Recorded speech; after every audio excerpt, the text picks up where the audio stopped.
నమస్తే, welcome to వార్తలు వాస్తవాలు. నేను సురేష్ కట్ట. రైట్, ఈరోజు వచ్చినటువంటి ప్రధానమైనటువంటి పత్రికలోని వార్తలు మనం గమనించినట్లయితే ముందుగా నమస్తే తెలంగాణలోని వార్తలను మనం చూసుకున్నట్లయితే ప్రధానంగా చూడొచ్చు 1100 కేసుల ఫైల్ దగ్ధం అంటూ కూడా ఇక్కడ మనం వార్త చూడొచ్చు. అలాగే కదులుతున్న ఆర్టీసీ కార్మికులు అంటూ కూడా వార్త చూడొచ్చు. అలాగే బీఆర్ఎస్ సెగా సర్కార్లో కదలికంటూ కూడా ఇక్కడ 3 వార్తలు ఇంపార్టెంట్ వార్తలు చూడొచ్చు. దాని తర్వాత ఇక బ్యానర్ ఐటంగా చూడొచ్చు. టీడీఆర్ పీడుగా అంటూ కూడా మరో వార్త చూడొచ్చు. సర్కారు భూసేకరణ ఆటలో సామాన్యుడే సమిధ అవుతున్నాడంటూ కూడా వార్త చూడొచ్చు. గాంధీ సరోవర్ బాధితుల భవిష్యత్తు అగమ్య గోచరంగా మారుతున్నట్టు కూడా ఇక్కడ వార్త చూడొచ్చు. మనం నగదు పరిహారం నయా పైసా లేకుండా టీడీఆర్లతో సరి భూసేకరణ నోటిఫికేషన్లోనే స్పష్టం చేసినటువంటి కాంగ్రెస్ సర్కారు. ఈఎంఐలు ఇంటి అద్దెలతో అవసరం పడనున్న బాధితులు, ఏదైతే ఈఎంఐలు కావచ్చు లేకుంటే ఇంటి అద్దెలు కావచ్చు, దానికి సంబంధించి బాధితులు అవస్థలు పడుతున్నా సర్కారుకు పట్టినట్లుగా ఉంటున్నట్టు ఇక్కడ వార్త చూడొచ్చు. ఇప్పటికే 500 కోట్లకు పైగా టీడీఆర్లు బిగ్ హస్తగతమైంది. అలాగే బాధితులు అమ్మాలంటే మార్కెట్లో అద్దెకి పావుసేరు ధర అమ్ముకునే పరిస్థితికి వచ్చింది. మొత్తానికి అటు అమ్మనీయకుండా ఇటు కొననీయకుండా ఉన్నటువంటి పరిస్థితి మనం చూడొచ్చు. ఇక్కడ మరొక వార్త చూసుకున్నట్టయితే రుణపాలన అంటూ కూడా మరొక వార్త చూడొచ్చు. రికార్డు స్థాయిలో తెలంగాణ అప్పులు తొలి 10 నెలల్లోనే 128% రుణాలు తీసుకున్నారు. కోవిడ్ సంక్షోభం నాటికంటే అధికంగా తీసుకున్నారంటూ కూడా ఇక వార్త చూడొచ్చు. సొంత రాబడి 60.23% పరిమితమైంది. తాజా నివేదికలో కాగ్ గణాంకాలు వెల్లడి. ఏదైతే కాగ్ నివేదిక చెబుతున్నటువంటి గణాంకాలు ఇవి. ఏదైతే రుణానికి సంబంధించి కాంగ్రెస్ సర్కారు పెద్ద మొత్తంలో 10 నెలల్లోనే 128% రుణాలు తీసుకుందంటూ కూడా చెప్తుంది. ఏదైతే గతంలో బీఆర్ఎస్ సర్కారు కోవిడ్ టైంలో కూడా ఇంత పెద్ద ఎత్తున రుణాలు చేయలేదు, అప్పులు చేయలేదు. కాకపోతే కోవిడ్ టైంలో కూడా అంత పెద్ద సంక్షోభాన్ని కూడా బీఆర్ఎస్ సర్కారు ఎదుర్కొందంటూ కూడా ఈ వార్తను బట్టి అర్థం చేసుకోవచ్చు. కాంగ్రెస్ సర్కారు 10 నెలల్లోనే 128% రుణాలు, దానికి సంబంధించి మనం డీటెయిల్స్ చూస్తున్నాం. ఇక మరొక వార్త చూసుకున్నట్టయితే ఖాకీ బుక్ కాంగ్రెస్కు చట్టమా అంటూ కూడా మాజీ మంత్రి హరీష్ రావు ప్రశ్నిస్తున్నటువంటి అంశం సంబంధించి ఇక్కడ వార్త చూడొచ్చు. ప్రజాస్వామ్యాన్ని సర్కారు కూలి చేస్తున్నది. రాజ్యాంగం పట్టుకొని తిరిగే రాహుల్కు తెలంగాణలో అరాచకం కనిపించట్లేదంట కూడా మాజీ మంత్రి హరీష్ రావు ప్రశ్నిస్తున్నటువంటి అంశం సంబంధించి ఇక్కడ వార్త చూస్తున్నాం మనం.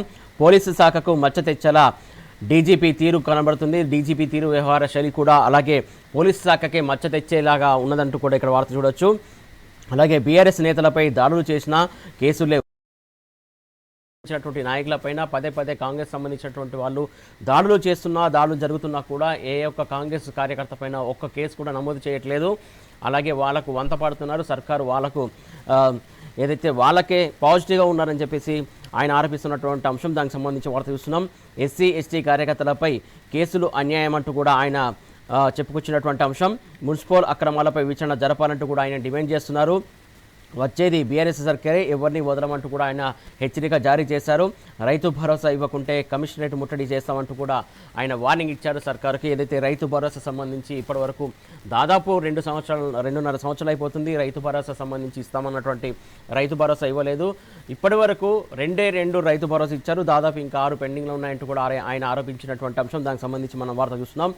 దానికి సంబంధించి రైతు భరోసా ఇవ్వకపోతే కమిషనరేట్ ముట్టడిస్తామని చెప్పేసి కూడా ఆయన హెచ్చరిక జారీ చేశారు. దానికి సంబంధించి మనం వార్త చూడొచ్చు. కంది జైల్లో బీఆర్ఎస్ కార్యకర్తలకు పరామర్శ కూడా అంటూ కూడా ఆయన వార్త చూడొచ్చు. మరిన్ని వార్త చూసుకున్నట్టయితే ఇక్కడ మరొక ముఖ్యమైన వార్త చూడొచ్చు. యూరియాకి సంబంధించి యూరియా ఇవ్వాలని కోరుతూ నల్గొండ జిల్లా వేములపల్లిలో రాస్తారోకో చేస్తున్నటువంటి రైతులు, దానికి సంబంధించి ఫోటో వార్త చూడొచ్చు. రైతులు రోజు కూడా నిత్యం ఏదో ఒక చోట రోడ్డెక్కుతున్నటువంటి పరిస్థితి. రైతులకు సంబంధించి వాళ్ళు పడుతున్నటువంటి అరిగోస సంబంధించి ఇక్కడ మనం వార్త చూడొచ్చు. యూరియా యాప్పై బగ్గుమన్న రైతులు, ఏదైతే యూరియా యాప్కి సంబంధించి కూడా రైతులు పెద్ద ఎత్తున నిరసన వ్యక్తం చేస్తున్నారు. ప్రతి ఒక్క చోట ప్రతి పల్లెలో కూడా రైతులు పడిన కష్టాలంటూ లేవు. దానికి సంబంధించి పాత పద్ధతుల్లోనే ఎరువులు పంపిణీ చేయాలని కూడా డిమాండ్ చేస్తున్నారు. పలు చోట్ల ధర్నాలు, రాస్తారోకలు, యాప్ తిప్పలపై ఆందోళన వ్యక్తం చేస్తున్నారు. సూర్యాపేట జిల్లా పాలకవీడిలో ఉరితాలతో రైతుల నిరసన వ్యక్తం చేశారు.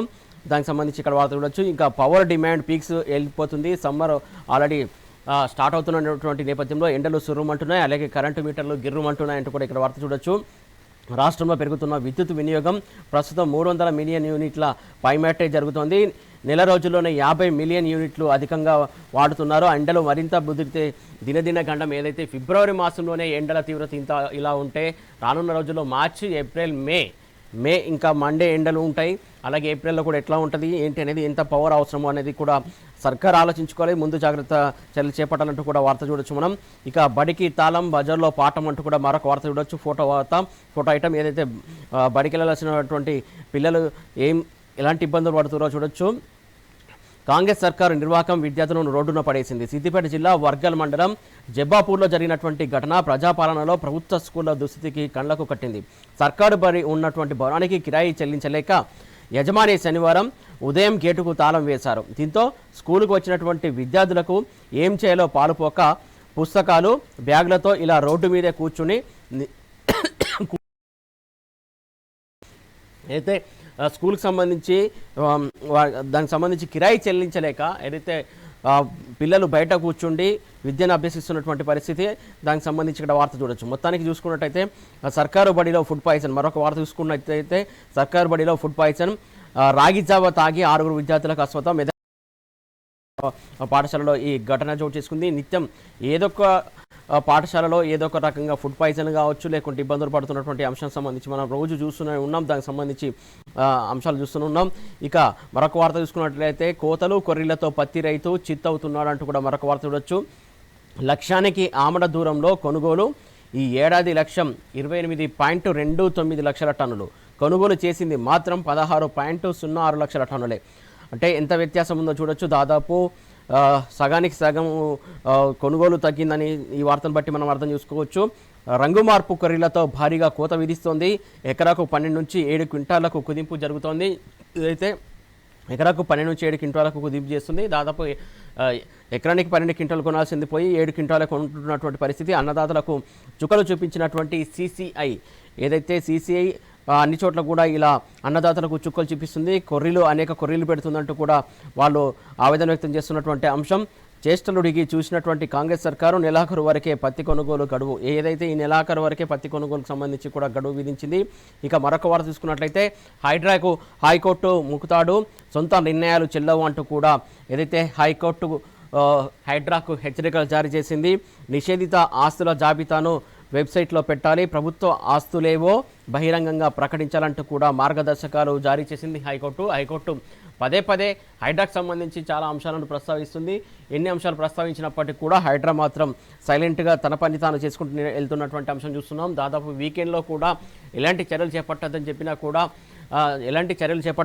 చెప్పినా కూడా హైడ్రా మాత్రం ఇప్పటివరకు ఆ రకంగా కోర్టు సూచనలు కూడా పాటించినటువంటి దాఖలాలు లేవు. వీకెండ్లో హైడ్రా కూల్చివేతలు కొనసాగిస్తుంది. అలాగే దానికి సంబంధించి హైడ్రాకు ఏదైతే వారి యొక్క సొంత నిర్ణయాలు పనికిరావంటూ కూడా ఇప్పుడు తాజాగా కొత్త ఉత్తర్వులు హైకోర్టు జారీ చేసింది. ఈ హైకోర్టు జారీ చేసినటువంటి ఉత్తర్వులను హైడ్రా పాటించదా అనేది కూడా మనం చూడాల్సినటువంటి అంశం. ప్రధానంగా దీనికి సంబంధించి ఇక డీటెయిల్గా చూసే ప్రయత్నం చేద్దాం. మనం థర్డ్ పేజ్లో ఏదైతే పదే మనం చూస్తూ ఉన్నాం, రోజు కూడా హైడ్రాకు సంబంధించి ఎలాంటి ఉత్తర్వులు జారీ చేసిందో ఒకసారి చూసే ప్రయత్నం చేద్దాం. నిషేధిత ఆస్తుల జాబితాను వెబ్సైట్లో పెట్టాలి, ప్రభుత్వ ఆస్తులేవో బహిరంగంగా ప్రకటించాలంటూ కూడా హైకోర్టు ఆదేశాలు జారీ చేసింది.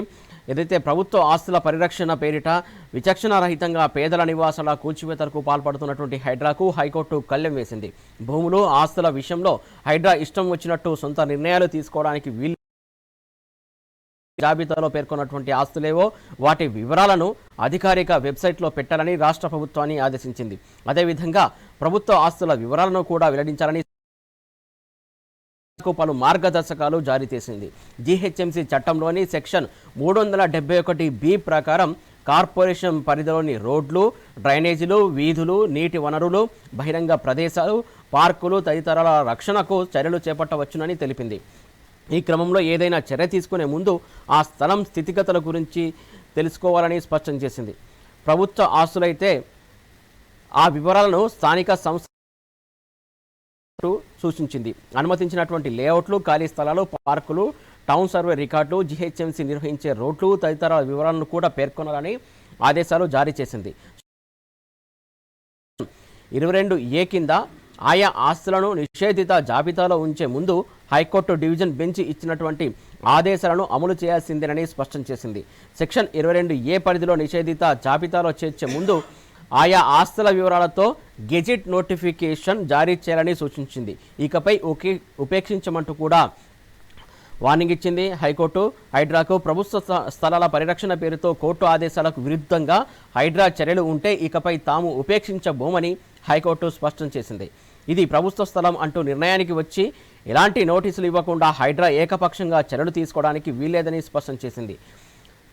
పలానా భూమి తమదేనని హైడ్రా కంచె వేయడానికి వీల్లేదని తేల్చి చెప్పింది. ఏదైతే ఇది ప్రధానంగా ఎక్కడ చూసినా ఇది ప్రభుత్వ భూమి అంటూ లేకుంటే ఇంకో రకంగా భూమి అంటూ కూడా ఎక్కడికక్కడ కంచెలు వేస్తున్నటువంటి క్రమం, దానికి సంబంధించి హైకోర్టు సీరియస్ అయింది. ఇష్టానుసారంగా ప్రభుత్వ భూమి అని చెప్పేసి అడ్డగోలుగా వాదించడం లేకుంటే ఏదో రకంగా చెప్పడం, ఏదైతే ముందు ఇచ్చినటువంటి పర్మిషన్లను అతిక్రమించి ఇప్పుడు ఇష్టానుసారంగా హైడ్రా చర్యలు తీసుకోవడం సరైన హేతుబద్ధంగా లేదని చెప్పేసి హైకోర్టు దాన్ని బట్టి ఆదేశాలు జారీ చేసింది. దానికి సంబంధించి ఎట్లా స్పందిస్తుందో ఒకసారి చూడాలి.